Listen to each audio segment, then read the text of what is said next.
When I took the night security job at the regional hospital, the hiring manager emphasized one rule above all others. It wasn't about theft or fire safety. He looked me in the eye, perfectly serious, and said, "If you pass room 312 on the oncology ward and the door is closed, you must knock 3 times. Wait 5 seconds and say, 'Room service.' Do not wait for an answer and do not look inside.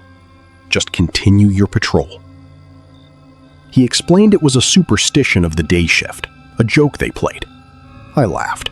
It was classic haze the new guy stuff. I figured I'd do it for a week, then stop. My first 3 shifts went smoothly. The hospital was a labyrinth of dim, humming corridors, silent waiting rooms, and the smell of antiseptic. Around 2:30 a.m., my patrol took me through the 3rd floor. Room 312's door was always slightly ajar. I'd glance in, see the empty bed and monitoring equipment, and keep moving. On my 4th night, it was raining hard. I was already feeling paranoid. As I rounded the corner into the oncology wing, I saw it. The heavy wooden door of room 312 was sealed tight. I hesitated. My rational mind screamed hazing, but the oppressive silence of the ward made my heart hammer. I approached. My fist felt heavy as I knocked.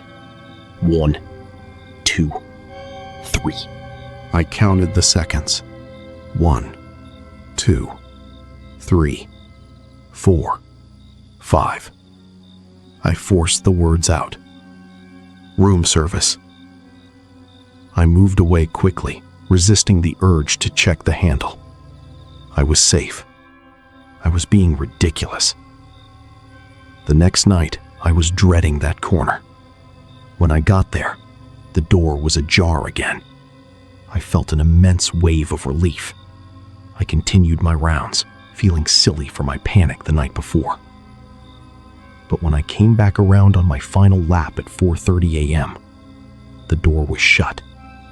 I hadn't noticed it closing. My annoyance overcame my fear. This prank was getting old.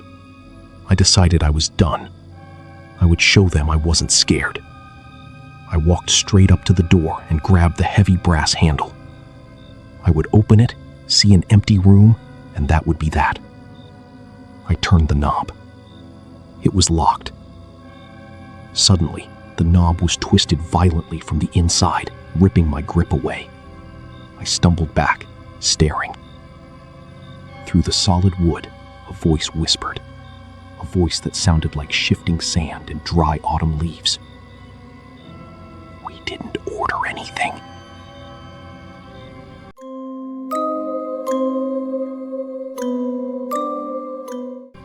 The warehouse was massive, a cathedral of corrugated metal that stored everything from furniture to industrial electronics. My job was straightforward: guard the main gate and log any trucks arriving past 8 p.m. But the graveyard shift here had a strange reputation. Every guard they hired seemed to quit within a month. The foreman blamed the isolation, but the older guards just shrugged and said the place didn't like being empty. My second week in, I was working the Sunday night shift, the quietest. At 1:15 a.m., the floodlights at the gate flashed onto a long, unmarked semi-truck. This was odd. No Sunday shipments were scheduled. I walked out to the cab. The driver didn't look down. He just handed a clipboard out the window. The manifest was blank except for one line. Contents. Total silence. I looked at the driver, confused. His face was entirely obscured by the deep shadow of his cap. "What is this?" I asked. He said nothing. He simply pointed toward Bay 14, the bay at the far, dark end of the warehouse, which had been decommissioned years ago. I didn't have a contact number for the foreman at this hour. If this guy didn't unload, I'd get written up for turning away a delivery. Against my better judgment, I unlocked Bay 14. The semi didn't just back in, it accelerated, slamming into the docking bay with a deafening crash. I expected the driver to jump out and curse. Nothing happened. I walked to Bay 14, my flashlight beam cutting through the dust. The truck's engine was off. No movement from the cab. I looked up at the trailer. The rear doors were swing doors, secured by a heavy steel latch. A small sign was taped to the door, handwritten in hurried, smudged ink. Do not open until 6 a.m. My paranoia flared. What was this? I was supposed to log contents. I couldn't just leave a mystery truck here for 4 hours. Ignoring the note, I yanked the latch and swung the doors wide. My flashlight beam hit the back of the trailer. It was packed floor to ceiling with large, rectangular crates made of rough-hewn, unfinished pine. The wood was damp. The air smelled of wet earth and copper. As I stared, I realized what they were. They weren't shipping crates. They were coffins. Hundreds of them, stacked crudely, filling every inch of the trailer. I stumbled back, my breath coming in short gasps. I looked toward the truck's cab. It was empty. The driver was gone. The note on the door was now flickering under my flashlight beam, the ink seeming to bleed. The new line on the note read, "We're still here."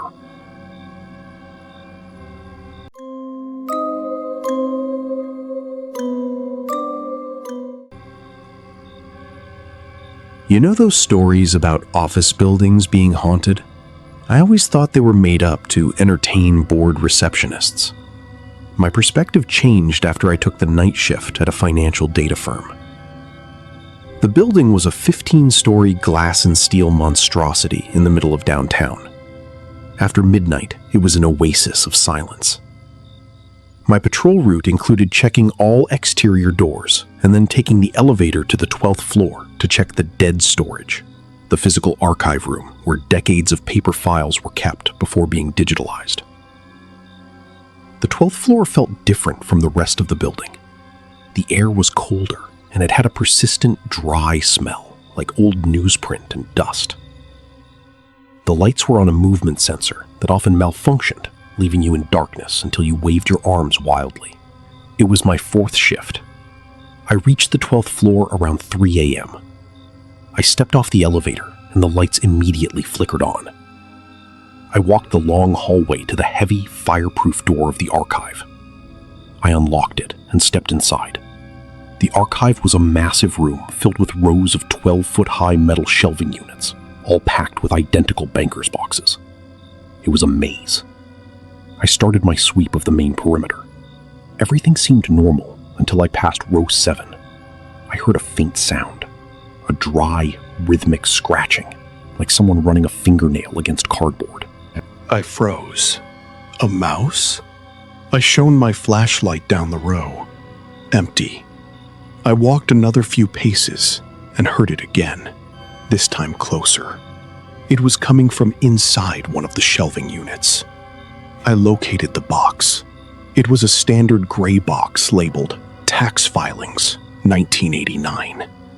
The scratching was coming directly from the lid. I told myself I was being absurd. The dust was getting to me. I reached out and lifted the corner of the lid just an inch to peer inside. Inside, the box wasn't filled with paper. It was filled with hundreds of long, pale, human fingers. They were all moving, scratching the cardboard walls frantically, their dry skin producing that terrifying, whispery sound. I dropped the lid with a gasp and stumbled back, my heart pounding in my throat. As I looked around, I realized the scratching sound wasn't just coming from that one box. It was starting in row 8, then row 9, then all the rows around me. The lights in the archive room began to flicker rapidly. Through the strobe light effect, I saw the lids of the gray boxes on every shelf being pushed up simultaneously from the inside by thousands of pale, scratching fingers. I turned and sprinted for the exit, not caring about my patrol protocol. As I hammered the elevator button, I heard the sound behind me grow to a deafening roar, the sound of an army of dead files trying to climb out. I quit the next morning. I don't work in buildings with archives anymore.